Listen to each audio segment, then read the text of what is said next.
Allez. Ready, steady, go. On va le faire en français, ça te va? Parce que j'avais pensé à un moment le faire en anglais. Tu J'en ai préfères marre. En français. Ouais. J'en ai marre de parler anglais. Ah d'accord, ok, bon, parfait. Non, mais on peut le faire en anglais, mais... Euh, Tu as commencé à faire... tu as appris la musique d'abord, le piano, je pense, et puis Ouais. tu as d'abord commencé à apprendre sur des instruments. C'est ça. Puis si j'ai bien compris, tu as revendu tout pour t'acheter des platines parce que tu Exact. voulais être DJ. Et qu'est-ce qui t'a donné envie d'être DJ? Bah, parce que à l'époque, c'était quand même... on parle de ça d'une époque quand même assez lointaine, mais c'était dans les années 80, enfin fin 80, quand les premiers DJ sont arrivés, bah, c'est le scratch, c'était surtout ça qui était fascinant.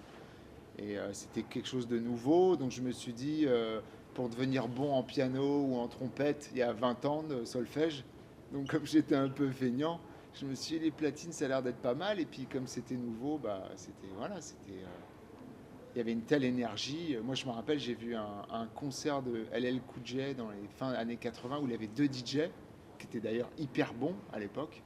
Et les deux scratchaient et c'était ça, les premiers Public Enemy. Le DJ, c'était un peu il était sur une espèce de pyramide. C'était le roi, quoi. Et donc tu conçois plutôt enfin, à cette époque-là, en tout cas, le job de DJ comme plutôt une sorte d'instrument plutôt que de... C'était pas le côté club, faire Non. danser les gens, c'est plutôt Ouais, l'aspect non, le instrument, côté quoi. scratching. Moi, je Voilà. me suis tout de suite mis au scratch. J'étais pas un super bon mixeur au début, hein. Je veux dire, au niveau enchaînage de mix, j'étais pas super. Par contre, au niveau technique de scratch, j'étais très bon. Enfin, très bon pour l'époque, hein.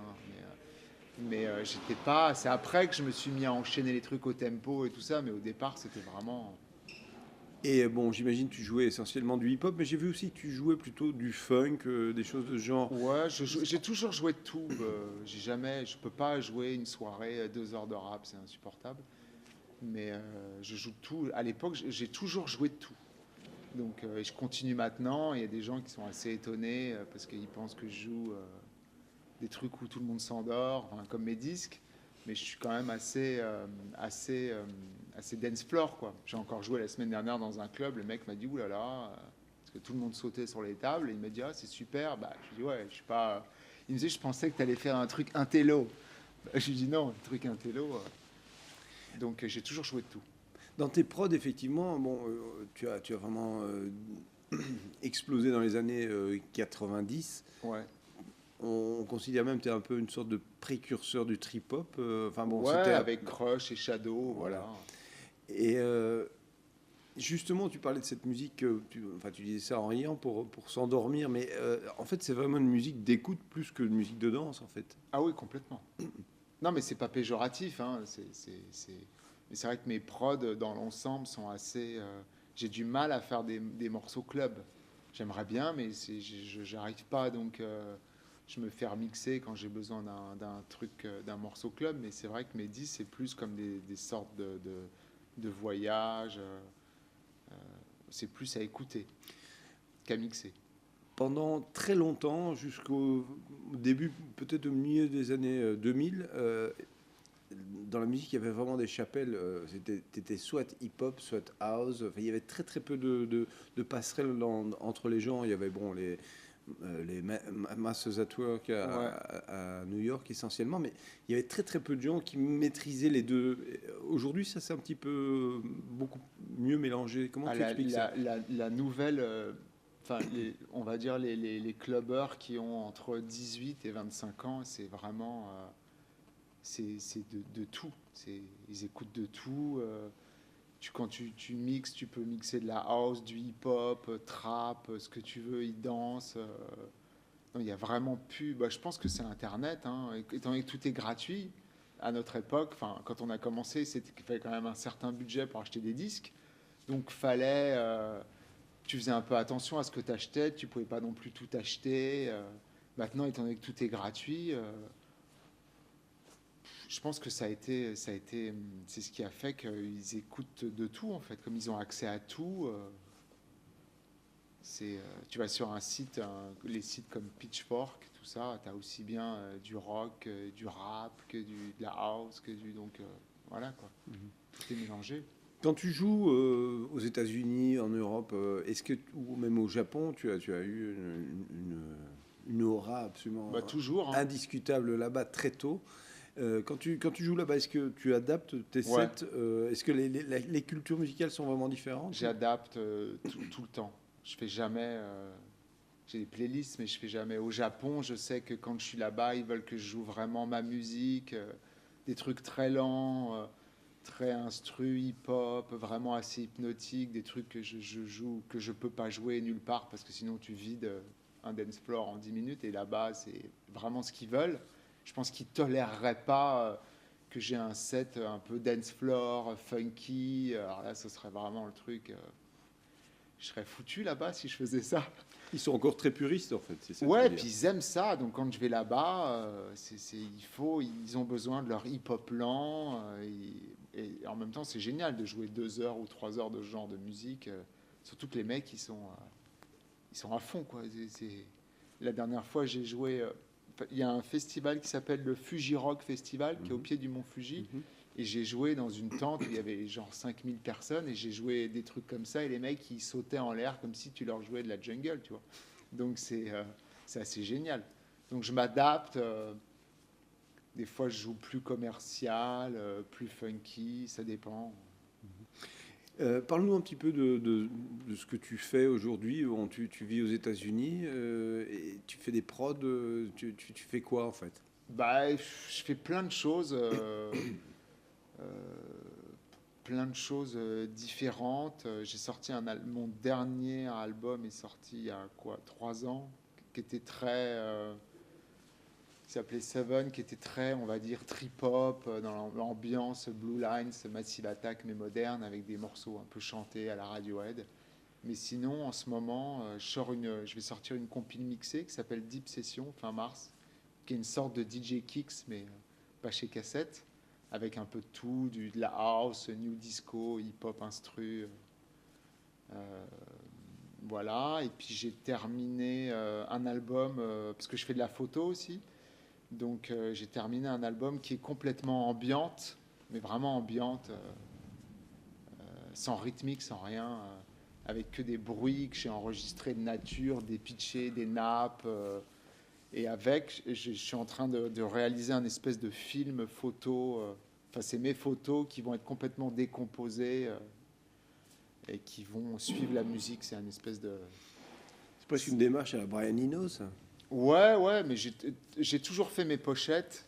Avant, je travaillais avec un graphiste et maintenant, je fais pochette plus photo, je fais tout moi-même. Et donc, j'ai cette expo que je prépare où chaque visuel aura le morceau qui a été composé pour la photo. Et donc, la photo ne marchera pas sans la musique et la musique ne marchera pas sans la photo. Et puis j'ai fait aussi un album un autre album qui est très avec des grosses rythmiques hip-hop plus 90s avec des énormes basses analogiques et des bruits d'oiseaux, enfin d'animaux sauvages. C'est le concept rythmique hip-hop, grosse basse et animaux sauvages. Ça s'appelle Bentley Bass Music. C'est un pseudo que je prends. Ça sort. Je pense d'ici 2-3 mois, c'est terminé, c'est bien. Et puis, on ressort. J'avais fait un titre avec Angoon qui s'appelait Summer in Paris. Donc, c'est les 10 ans, donc on ressort le single avec des nouveaux remixes. Euh, voilà, et puis plein de choses, quoi. Enfin, tu parlais Un espèce d'album aussi de trap instrumental, on va Ah dire. oui, d'accord. Mais trap, on va dire, distingué. Ouais. Beaucoup de 808 et puis des beaux samples. On parlait justement de ce côté hip-hop années 90. Là, maintenant, on assiste à presque un revival Ah ouais, du carrément. trip-hop, du hip-hop et du Ouais, trip-hop ouais. même. Qu'est-ce que tu penses de ça? Tu écoutes des prods, ça t'intéresse? Ou bien toi, tu as déjà fait ça une fois, tu n'as plus trop envie de t'y intéresser?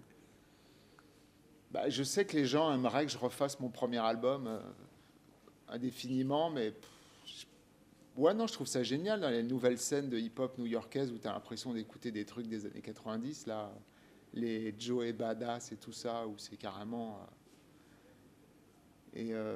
Non, après refaire. ce serait la facilité, mais je sais pas. Euh, Il y a tellement de trucs différents à faire. On parlait tout à l'heure avant cette interview de cet épisode. Aujourd'hui, les DJ, c'est pas toujours évident parce que la musique est devenue tellement commerciale dans beaucoup de clubs.